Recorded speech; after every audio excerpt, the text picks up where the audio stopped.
جی doctor صاحب، بہت شاندار انداز سے آپ نے وضاحت کی اس بات کی. اچھا ڈاکٹر صاحب، یہ اسٹمک ایسڈ اور گٹ ہیلتھ کا آپس میں کیا ریلیشن ہے؟ اس پہ ذرا روشنی ڈالیے گا.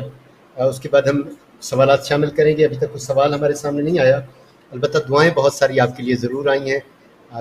آپ سے پیار کرنے والے آپ کے بھائی بہن، آپ کے پیشنٹس آپ کے لیے ہمیشہ دعائیں کرتے رہتے ہیں، اور وہ میں پڑھتا رہتا ہوں کمنٹس میں، بڑا اچھا لگتا ہے. دعائیں آپ کے لیے ضرور آئیں. تو کائنڈلی اس پہ روشنی ڈالیے گا کہ گٹ ہیلتھ اور اس کے درمیان کا کیا ریلیشن ہے. اور میں تھوڑا سا اس میں ایک سوال اور شامل کرتا جاؤں کہ وہ جو اسٹمک ایسڈ ہے اس کا پی ایچ لیول بھی کنسیڈر ہوتا ہے؟ اس سے بھی کوئی نظام پہ یا انسان کی جو ہیلتھ ہے اس کے اوپر کوئی افیکٹ ہوتا ہے یا نہیں ہوتا؟ یہ دیکھیں، سب سے پہلے تو میں پی ایچ کے بارے میں آپ بتا دوں آپ کو کہ پی ایچ ایک طرح کا پیرامیٹر ہے کہ جو بتاتا ہے کہ یہ چیز کتنی ایسیڈک ہے یا کتنی اس میں الکلینٹی ہے. اس چیز کو ہم پی ایچ کہتے ہیں. اب جو ہمارا اسٹامک ہے، اس کی انوائرمنٹ، جس طرح خدا نے اسٹامک کو ڈیزائن کی ہے، اس کی انوائرمنٹ ہائیلی ایسیڈک ہونی چاہیے. یعنی اس کے ہمارے اسٹامک کے اندر جو پی ایچ کا لیول ہے 1 سے لے کے 4 تک رہنا چاہیے. اور یاد رکھیں کہ ایک وہ لیول ہے پی ایچ کا کہ اگر ایک پی ایچ لیول کا ایسڈ ہوگا، اس کے اندر آپ لوہے کا کیل ڈالیں گے تو آدھے پونے گھنٹے میں وہ، یا ہڈیاں ڈالیں گے تو وہ پگھل جائیں گی، ختم ہو جائیں گی. اتنا سٹرونگ ہوتا ہے. آپ انگلی ڈالیں گے آپ کا گوشت ختم ہو جائے گا. تو یہ 1 پی ایچ ہوتی ہے. تو ہمارے اسٹامک کے اندر جو رہنی چاہیے پی ایچ، وہ 1 to 4، عام طور پہ 2-3 تک آئیڈیل کی نہیں جاتی ہے. تو یہ اتنی رہنی چاہیے. اب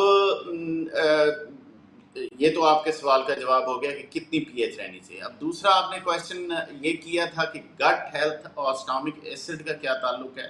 دیکھیں، گٹ جو ہے ہم کہتے ہیں لارج اور اسمال انٹسٹائن، ٹھیک ہے، اور ان کے اندر اگر کوئی پرابلم ہو جائے تو ہم کہتے ہیں کہ گٹ میں پرابلم آ گیا ہے.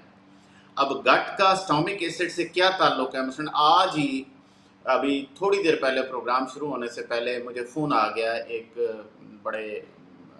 بڑی معزز، بہت بڑے ہستی ہیں یو کے پولیٹکس کی. تو ان کے کسی قریبی دوست نے، بہت ہی قریبی دوست نے مجھے فون کیا. تو وہ ان کے قریبی دوست جو ہیں وہ میری انڈر ٹریٹمنٹ ہیں.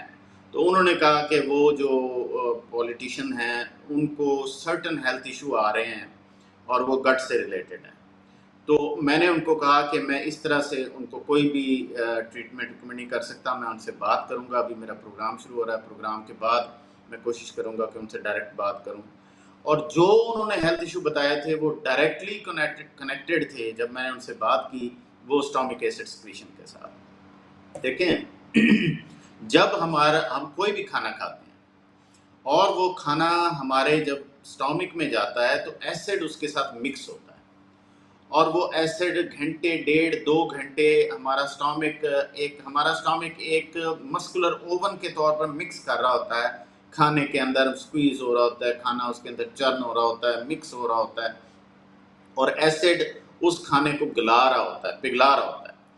تو وہ کھانا جب بالکل 2 گھنٹے 2.5 گھنٹے میں ہضم ہو جاتا ہے، یعنی اسٹامک کا کام پورا ہو جاتا ہے، تو سینسر جو ہمارے اسٹامک کے اندر لگے ہوئے ہیں وہ اطلاع دیتے ہیں یعنی برین کو کہ اب وہ جو ویلو ہے جو اسٹامک کو چھوٹی آنت سے ڈیوڈینم سے ملا رہا ہے، وہ ویلو کھل جائے.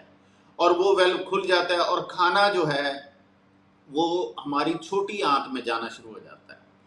اب وہ جو کھانا ہوتا ہے اس وقت وہ ہائیلی ایسیڈک ہوتا ہے، اور ایسے ہی ہونا چاہیے. وہ جب ٹچ کرتا ہے اس پوائنٹ کو جو اسمال انٹسٹائن کا انٹری پوائنٹ ہوتا ہے، وہاں سینسر لگے ہوئے ہیں. وہ ایسیڈیٹی کا لیول دیکھ کے وہ سینسر ہمارے لیور کو اطلاع دیتے ہیں، ہمارے پینکریاس کو اطلاع دیتے ہیں کہ فلاں فلاں ہارمون اور فلاں فلاں انزائمز فوراً سکریٹ کر دو، اتنے پی ایچ لیول کا کھانا آ رہا ہے اور اس کو ہم نے پروسیس کرنا ہے. اور یہ ساری چیزیں ایک دوسرے پہ ڈیپینڈنٹ ہوتی ہیں، یہ فیڈ بیک میکانزم چل رہا ہوتا ہے. اب اگر ہمارے اسٹامک میں ایسڈ پراپر نہیں ہوگا، سب سے پہلی بات تو یہ کھانا جو ہمارے اسٹامک میں معدے میں پڑا ہوگا وہ ہضم نہیں ہوگا، وہ گل سڑ جائے گا.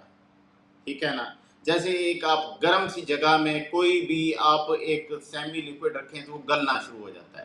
وہ سیمی گلا ہوا کھانا جو ہے وہ ہماری انٹسٹائن میں جب پاس ہوگا تو وہ سینسر جو لگے ہوئے ہیں وہ اتنا اسٹرانگ میسج بھیجیں گے لیور کو کہ تم بائل سکریٹ کرو، یا وہ پینکریاس کو کہیں گے کہ تم ڈائجسٹیو انزائم سکریٹ کرو.